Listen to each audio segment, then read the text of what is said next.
When you have debt, it literally means that you owe money. So we all know that debt comes at a price, but debt also comes with some hidden costs that we don't talk about enough. So today, I want to explain the true price of debt, not only from a financial perspective, but also from a mental, physical, and psychological place as well. And stay tuned because at the end, I will be sharing one question that can kickstart your debt payoff progress once and for all. But first, make sure to subscribe and share this episode with a friend. Okay, let's start with these numbers. And since 100 million Americans have a car payment, let's start there. As of late 2024, the average monthly car payment for new cars reached $730. And using our Ramsey investment calculator, if you were to invest $730 a month from age 30 to age 65 at retirement, you'd have nearly $2.8 million. And that doesn't even include interest, which is currently at about 6 to 7% on top of the $730. So, you guys, it is wild what debt, when you look at it from a mathematical perspective, it's insane. Like, it is insane how much money we are giving to other people versus keeping it for ourselves and being able to invest and build wealth, or to be generous, or to spend it with our family. But in this episode, we're not going to talk about the math. We're also going to talk about the hidden price that you pay with living with debt. So let's just kind of unpack some of this. So number one, debt is a thief, because debt not only steals your income from you, but it steals your peace of mind. And once you view it as, this is taking something from me, it can really change your entire perspective. And we say your peace of mind because this is so real. Like, the amount of stress that people are under, the amount of lack of sleep, loss of sleep that they lose because of that stress, it continues to compound. And what's so difficult is when you owe someone something, there is a piece of you that's not completely free. And in scripture, it talks about that the borrower is slave to the lender. And that's such a powerful metaphor.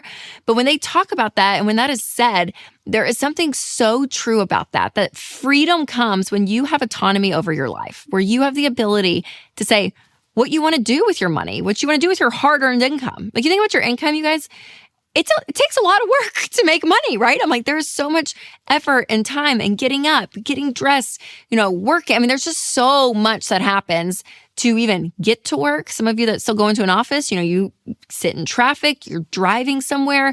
If you're working from home, you're trying to think about logistics and childcare and like getting the motivation to be like, all right, I got to get this done. Like, there's so much that goes into working so that you make money. That's why majority of us work, is to get a paycheck. And then when you get that paycheck, and there's tons of debt attached to your name, it is so hard then when it leaves for there to be money for you to do something with, right? So this idea of that freedom and autonomy is so huge. So it does. Debt is a thief, because not only will it steal your income from you, but it will also steal your peace of mind.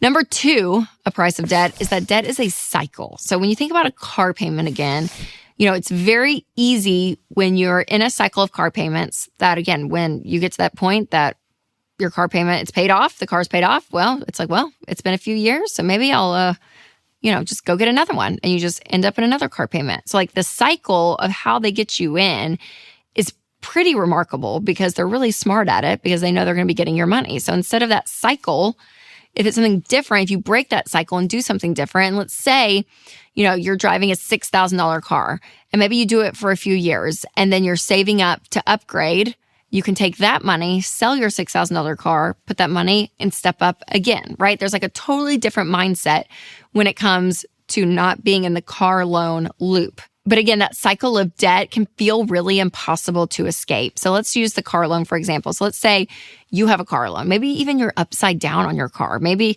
you owe $28,000, but it's only worth $24,000, right? And there's a difference there of that $4,000. Now you can work really hard, save up that $4,000 for the difference, sell it, and just like be clear, not have a car, then you'll have to save up some more money on the side.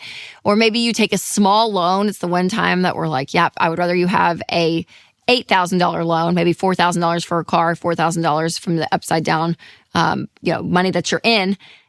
And that $8,000 loan is much better than the $28,000 loan that you're in, right? So there's an idea of getting out of it, but it takes a lot of sacrifice. And again, it's this part that in order to break the cycle, there has to be something that just shoots you out of it so that you're not continually in it, running and getting nowhere.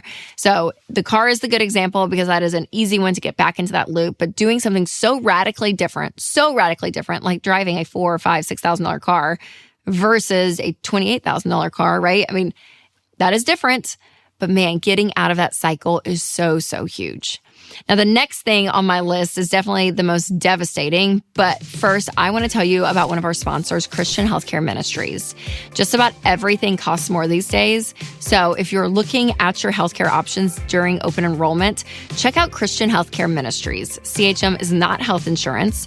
It's a biblically based health cost sharing ministry that's helped hundreds of thousands of families like yours with healthcare costs without sacrificing freedom. So you can join CHM at any time, like now. So learn more at chministries.org/budget. That's chministries.org/budget. And number 3, debt preys on the vulnerable.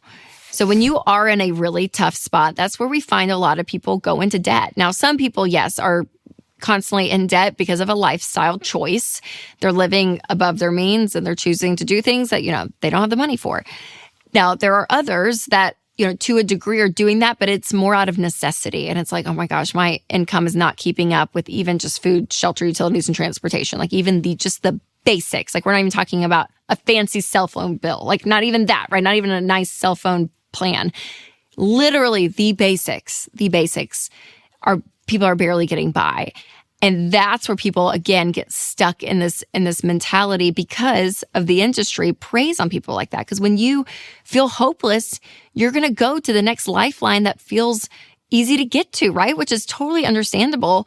But those lifelines are usually the things that keep you trapped in it. So whether it is payday loans, whether it is credit cards, it's this cycle of saying, yeah, I'm desperate, so I'm going to go get any lifeline I can, and then realizing that you get stuck in that cycle over and over again. And that's what's so hard is that people get into debt in really scary, sad situations a lot of times.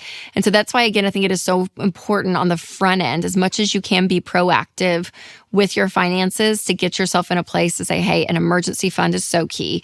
I mean, we talk about the $1,000 emergency fund and some people feel like, oh my gosh, it's not enough.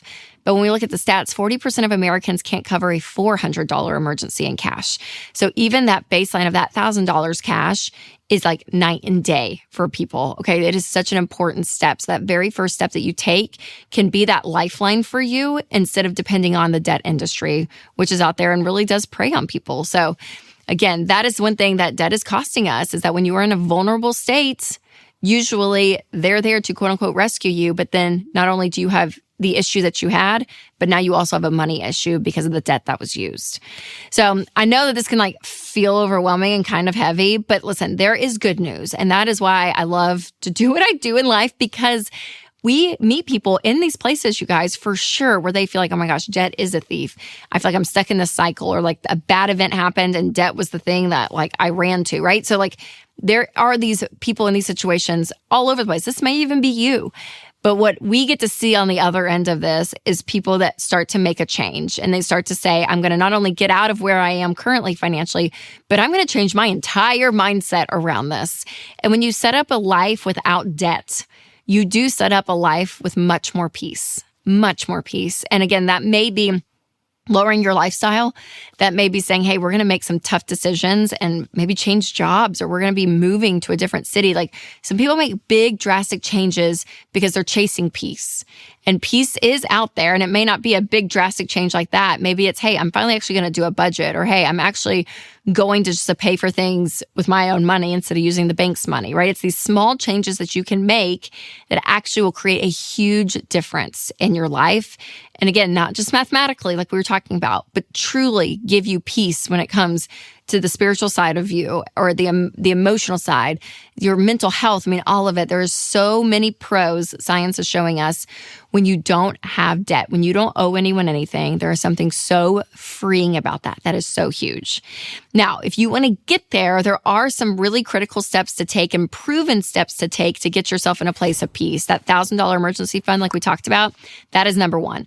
And then next, number two is getting yourself out of debt. And you're going to do that by listing out all of your debts, smallest to largest, regardless of the interest rate, pay minimum payments on everything, and pay off that smallest debt first. And then once all your debt's paid off, on average, people are doing this in about 2 years.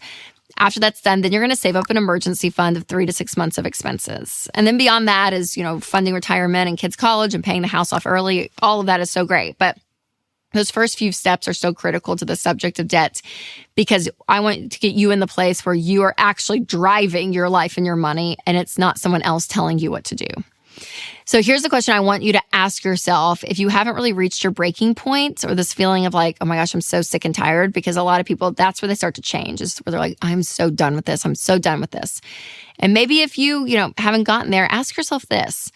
Is your peace more valuable than material things? And it's a challenging question because if you say, no, I would rather have peace than material things, then that means you can be selling some stuff to get some extra money to pay off debt. That means not buying things. Like there is a shift in your spending habits that can create that margin that will give you a level of peace with your money that is unbelievable. So again, if you feel like, yeah, I want to make that change, then I would love for you to do a budget, because I think that's one of the first starting points as well to get and find money for that $1,000 emergency fund. It's the roadmap to help you get out of debt, all of it. But a budget is so huge. And if you've not downloaded Every Dollar, our budgeting app, I would do that because you can create a budget for free there. And again, I think it's a powerful tool to have. It's just an app on your phone, so it's with you wherever you go. But it is the plan that you create for yourself to say, hey, here are my boundaries with my spending. Here's where I want my income to go. And it's going to help you not only find margin, but also find control over your money, which is what we all want.